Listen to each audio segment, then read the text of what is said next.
Disclaimer: the following program features language not suitable for all audiences, and the expressed opinions found within this program are a reflection of those who feature on the PopCulture Effect podcast. Welcome to the PopCulture Effect. I'm Rockin Rob, and on this show, I bring my closest friends together to talk about all the news happening in our pop culture world around us. Welcome, one and all, to yet another episode of our silly little show here. But this is a very special, well, I mean, technically it's a very special episode because this recording will start on 99, but beyond, we will be at 100. So we finally made it to 100 episodes, so hell yeah. Woo woo. But to get into it, I want to Dude, welcome... you sounded so enthusiastic over that. Oh yeah, I am tired. No, but to be real, I am very glad that you sound f***ing dead. I don't blame I feel dead. I am fueled by the energy of editing. That is what keeps me alive. But I would like for to... me, it's nicotine and caffeine. Hey, I don't do caffeine. I try to stay away from that kind of stuff. I don't know how I live without it, though, but I would like to welcome all my lovely friends to this very monumental moment for us. So wow, okay, great. Already flopping. And we're leaving that in. Yep. I'd like to welcome Gemini. Hello. And I would like to welcome Menace. Hello. Welcoming back for the first time in a while. We have Blaze. Yeah, it's been a while. Yeah, where you been? Stop setting up recording sessions on days I can't be here. Dude, it's not my fault that you happen to have to go off to war every time we sit down to record. Not my fault you can't schedule right. Okay, it'll be easier going forward, okay? Because there's a thing. Going forward, we will be switching to bi-weekly uploads at 100, and that is just to kind of give me a little bit of a respite to kind of be able to do other stuff with my time so I'm not on my computer 24/7. Not saying I can't do it, not saying I don't love it, but just saying that, you know, some things need to take a back seat sometimes. To remedy this, there will be a supplementary shorts channel that I have created. It's been there for a while now, but PCE Shorts will be where I put all of my corner episodes, and then also I will be trying to get out a regular set of shorts from our episodes that go live. So be sure to subscribe to that channel, and yeah, that'll be where we kind of have more frequent episodes to make up for the fact that we're kind of switching to more bi-weekly stuff. Okay, and then for future editing, Bobbert, 1, I'm not a bitch no matter what these 3 people say. Mega bitch. Okay. Second, do the flip reversey. Anyways, but to celebrate this lovely occasion... What? The flip reversey? Yeah, the flip reversey, you know, Willy Wonka style. And I think I'm watching too much Casey Rocket. Anyways... Now, this week, I'm really excited for the topics that I'm going to be discussing, but first, I want to talk about the new crossover comic between the Teenage Mutant Ninja Turtles and Naruto. Now, this is a 4-issue comic that just wrapped up at the start of this month. Now, I really wanted to discuss this because, in my opinion, I have always been somebody that loves crossovers, but especially when they're in a comic format, they're a lot more expressive because, you know, animation costs a whole lot and CGI just kind of looks bad. So comics are always a really good medium to have these very expressive, very detailed crossovers. Now, to get into this comic, I won't go into too many spoilers because I want you all to go out of your way to look into this comic yourself. But this isn't a TMNT universe, and this is not a Naruto universe. This is something somewhere in the middle. So essentially, New York City is the Big Apple Village, and the Big Apple Village is one in this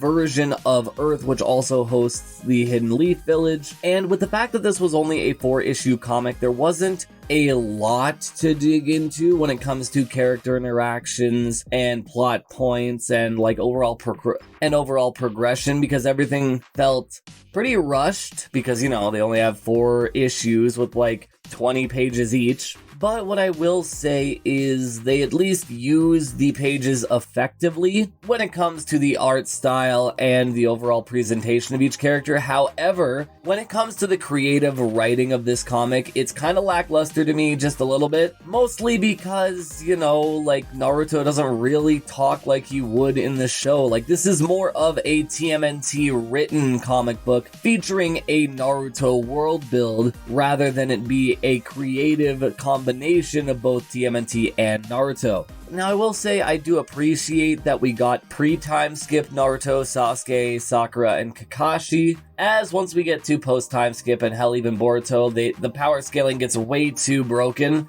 and with how the power scaling is in TMNT, you needed to bring it back to the OG Naruto crew. Now, the few things I will mention about this is at least the choreography of the fights is pretty good, and how the turtles eventually work together with Team 7 is a little creative, if not me wanting more of it. Now, the one weird thing is the very quick and rushed backstory that was talked about between Splinter and the Turtles and Shredder as well, because Shredder's not even Shredder until the end of the comic. And he's known as Saki, which I felt was a really interesting choice. You don't really get a lot of TMNT media that showcases Shredder as just the guy. We always see him as already established as the Shredder, as the head of the Foot Clan. But I will say the one extra little bit about this comic is the introduction of a Fox character named Alopex. And to be honest, this kind of gets me more interested to read a TMNT ninja comic than it is me seeing more from this 4-issue crossover. I still love it, but man, would it be cool to see TMNT in a ninja-based society like old Japan style. It'd be really cool. Now, the one cardinal sin of this TMNT comic is they messed it up. They messed up the one iconic line from this series. Of course, they got Cowabunga, and of course, everybody got their licks in from using the Raikiri, the Rasengan, the Kamui, to Sakura showing why she's a powerhouse, because she literally got Raphael intimidated. And if you remember Raphael, he's the I'm gonna kill you guy. But the one cardinal sin is we didn't get pizza time. Now, that is a really small point of conjecture for me, but at the same time, it was so easy. It was right there. It was literally on a silver platter. And just like this whole comic book, it's a great idea and cool execution, but pretty subpar follow-through. But I think this is pretty much everything I have to discuss when it comes to the TMNT Naruto comic. And I will say it was really fun to look into this, and it was really cool, spoiler alert, to know that Kakashi knows who Splinter is, or at least knew who Splinter's master was. Which again, I would love to see the TMNT's universe and its mythos showcased in a Japan-based ninja society. That'd be so cool. But at this point, I think it's time for me to send it back to me and my friends as we discuss Clair Obscur Expedition 33. Anyway, moving on from that, that's all I have to say about that, as I've said 3 times. From one game that has done very well. Liz, what do you have to say about taking us to the French lands of a game that has done very well? Oh my god, this game has taken my life away. I have been playing Clair Obscur Expedition 33 every day since it came out, which funny enough came out around the same time as Oblivion. That's kind of why I haven't picked it up yet, because I've been busy with Oblivion. And I am pissed at you all for not playing it, because I can't freaking talk about it with anyone. I promise I will play it. It is on my list. It is on my hard drive. You lie! Nope, I can show you a picture. It is there. But yeah, Expedition 33 is an amazing story RPG that everyone that has played it is completely in love with it. The story is rich, the music is amazing, it looks beautiful and stunning. And on Metacritic's critics have given it a 92 and gives it the must play award on Metacritic. but the score for it for the universal acclaim has a 9.7. It has the highest rating in gaming history on Metacritic by actual players. I bet you a good portion of that is just for the music, because I've heard some of the music from it. Oh my gosh. Oh yeah, the music is beautiful. Oh, and by the way, all the music was created by a guy named Lauren Testard, who, by the way, was just a random guy on SoundCloud that the director Gillum Bruch reached out to by randomly hearing his stuff on SoundCloud one day. How you find some of the best people is just randomly going through. Oh my god, Yeah. it's gonna reinvigorate the SoundCloud rappers. Oh god. But no, Wait this... until my mixtape drops, it'll be fire. But anyway, Expedition 33 is a RPG full story game that focuses on a group of characters that have to embark on their expedition this year, as each year a monolith in the distance with a woman that sleeps at the bottom of the monolith called the Paintress wakes up on the day of what is now called the Gommage, and each year on that day she will erase the previous number that was on it and put on the new number in a descending order. It started off at 100 and now it is down to 33, and each year when it hits that number, everyone who is that age dies. So the story takes place on the group that is now Expedition 33, as their last year to embark this journey to get to the Paintress and defeat her before she can put their numbers down on the next year, and they'll die if they don't stop her this year. It's kind of insane that they send people that, like, I mean, it's understandable, but people that are like, oh, you got 1 year left to live, yeah, go kill this god. No one's forcing any of them to go. It's completely voluntary, and you don't have to be that age to go. People that are younger have gone too. Like, one of the main characters, Mael, she's only 16 and she's on Expedition 33. Oh, okay. Yeah, no, it's completely voluntary to go on this journey to go defeat the Paintress. But yeah, so far, ever since 66 years ago when the Paintress appeared, no one has ever been able to get to the Paintress to defeat her, and people just keep on dying every year as the number goes down to eventually to the point where no one else will be living because it'll be down to 0. But Sounds nuts, in all honesty. Like, the fact that each year you're gonna just lose more and more people. yeah, and honestly, the first cutscene of the game sucked me in. I was immediately hooked into the game just from the prologue and first cutscene. But one thing I really love about the game's upcoming is that the director Gillum Bruch was a dev for Ubisoft, and I don't remember if he was fired, let go, or just left,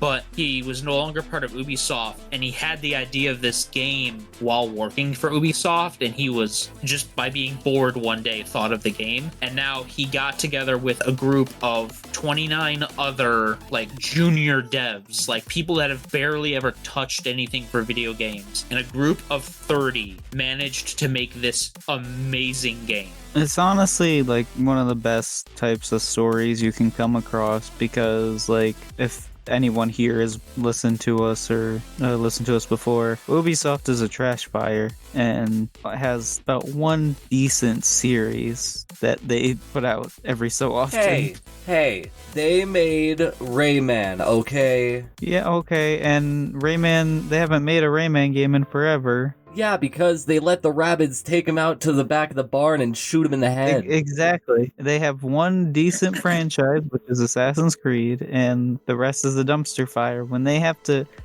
paid people. They made a Battle Royale when Battle Royales were hot, and they had to pay people that bought the game. They had to pay them back. Let me ask you, what's a more complicated franchise, Assassin's Creed or Kingdom Hearts? Definitely Kingdom Hearts. Assassin's Yeah, Creed is pretty definitely Kingdom straightforward. Hearts. But gameplay wise, it is turn based, and I know a lot of people kind of treat turn based games as just dog water shit games. But this I game, feel like you're calling me out on this. a little bit. I don't think shit. I just don't like turn-based, so I get. I don't like turn-based, so I get turned off. This game just slaps everyone in the face, including you, for being a hater of turn-based games. Because this game makes the turn-based seem so fluid, and with the quick time events you can do to either dodge, parry, or jump out of the way of enemies' attacks, which, by the way, gives you it does not hold your hand whatsoever in this game. You have to figure out the patterns of how to dodge and which way to dodge the enemy's attacks, and if you're good at it, you'll be able to go through the game without ever once getting hit. Does it give you like tutorial fights and stuff at least to like? It does give you a tutorial fight at the beginning. Okay. But the gameplay is phenomenal. I honestly forget it's turn-based sometimes while I'm playing it, just because of how fluid it all feels. And the game, story-wise, is split into 3 acts. I'm currently just starting Act 3, so I'm getting close towards the end. But each act it just keeps on going up. It keeps on getting better. The story becomes even more rich. There's not a single point in the game where I felt like it was annoying or dragging on. Everything felt like it was fluid, concurrent, and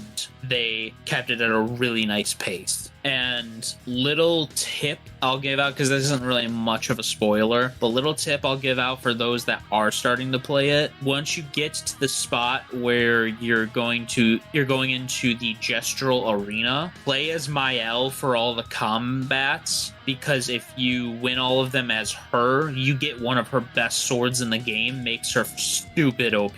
So this isn't really like same table, but I did have a couple questions. So like, is this open world or is it like more like linear? I guess because the thing I guess I could compare this to, not having played any of it, is it feels more like a newer Final Fantasy. Yeah. So a lot of the game devs, even the director, have stated that this game is an homage to like Final Fantasy X, like that era of Final Fantasy games. The story is linear, but the world is, I'd say, semi-open. It has a very large map, but you're kind of like, it's like those maps where you have one big area to explore and then you leave that area to like the open map and then walk your character over to the next area to explore. Oh, okay. But each one of those areas is very large and has a lot to discover in, and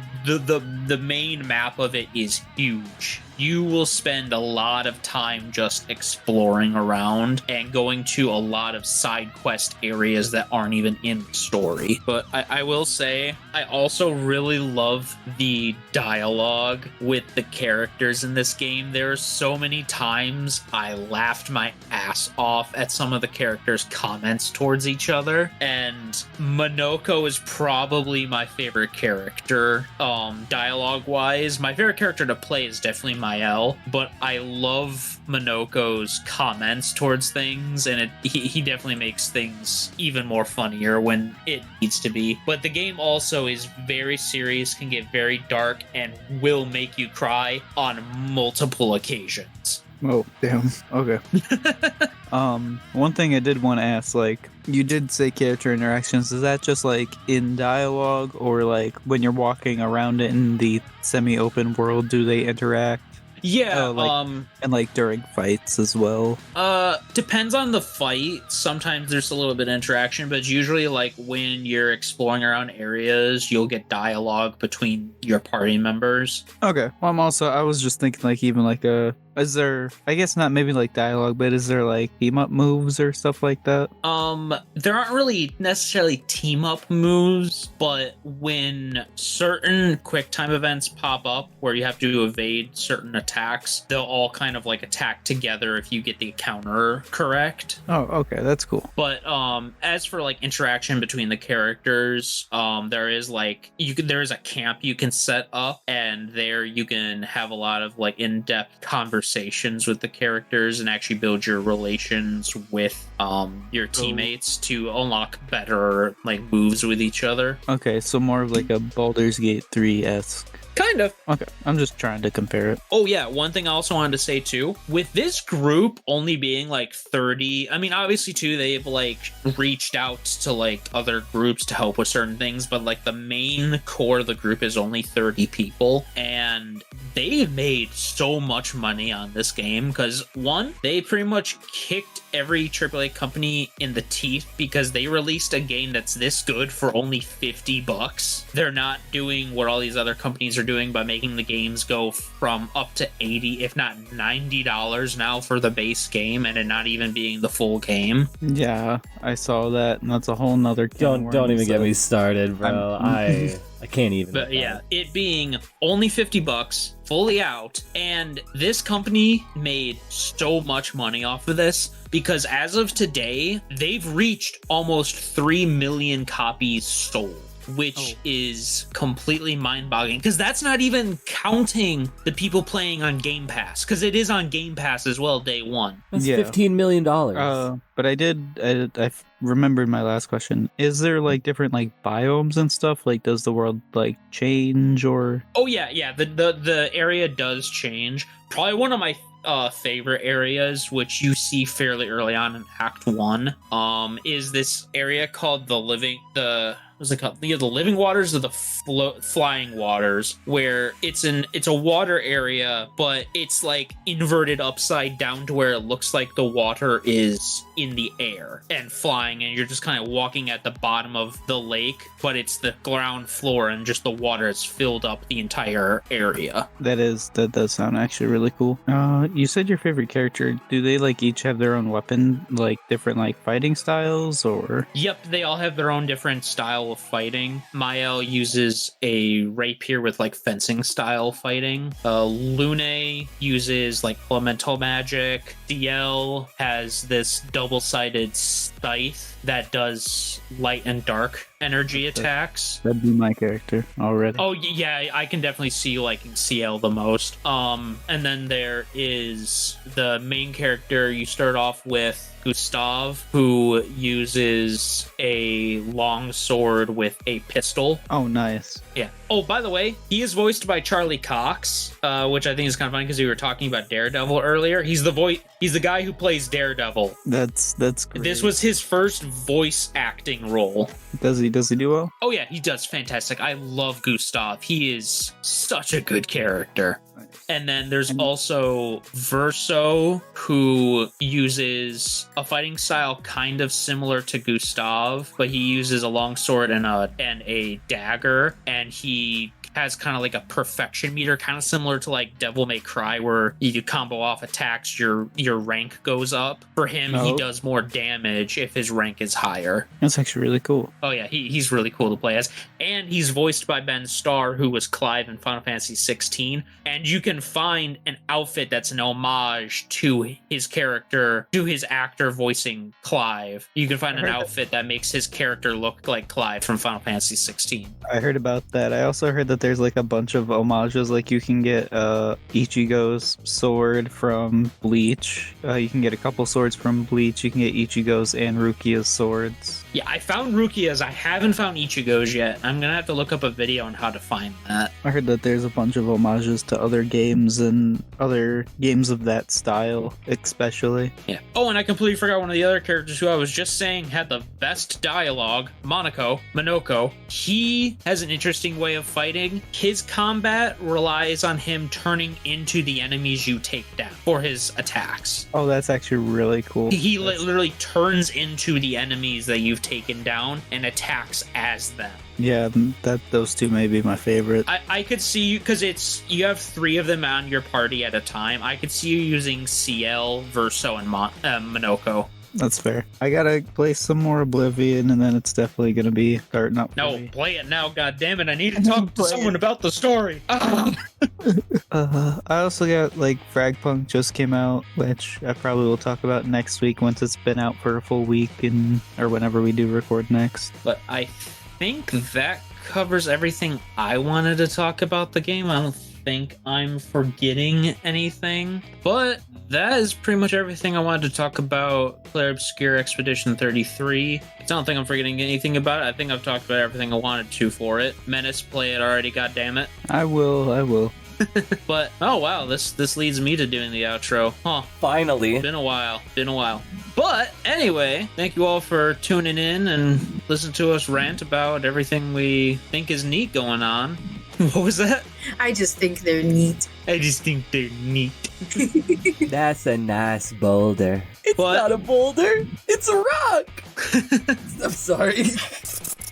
Now to end this week, I'm really excited to discuss this topic because I'll be talking about one of my favorite genres of show, and that is Power Rangers. But this isn't Power Rangers, this is the original Sentai, as we've got their 50th anniversary show, No.1 Sentai Gozyuger. Now this show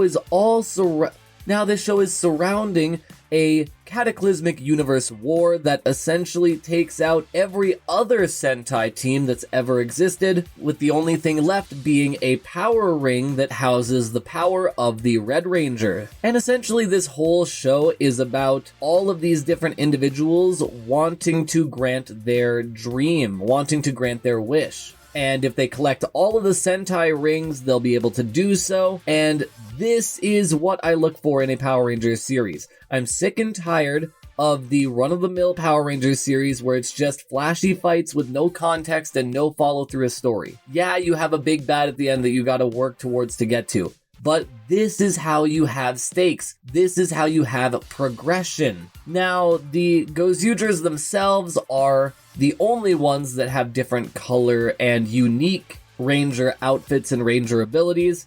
And the other characters that we see utilize these Sentai rings really vary up the episodes, because you don't only get Power Ranger versus Monster of the Week, you get Power Ranger versus Power Ranger, because you have to fight for the rings to collect them, which I think is really cool. And to make the monster battles even more interesting, it's not just, oh, you have to fight the monster until they get big and then you fight them again. Each individual monster is basically a number 1 in their own category. So, number 1 in popularity, number 1 in being a fan of media. These really vary up the episodes because you get a lot of different types of battles and different types of comedy and different types of utilization of characters, because it really fits with each character and how they are portrayed. And I just want to say, to cover them real quick, I love the characters of the individual Gozyugers and how they grow through each episode, and just how different they feel from the stereotypical Power Rangers characters that we get through the westernized series. And to that point, I also want to say that I love the small introductions that we get to each combatant when a number 1 battle starts, but we're not going to talk about the other thing that happens when the number 1 battle starts. Now, of course, right now they are only on episode 16, and the reason why I'm talking about it now is because they just had their climactic shift in how the story is being portrayed. And of course, spoiler warning, they introduced the 6th Ranger, or some may even call him the very first Ranger.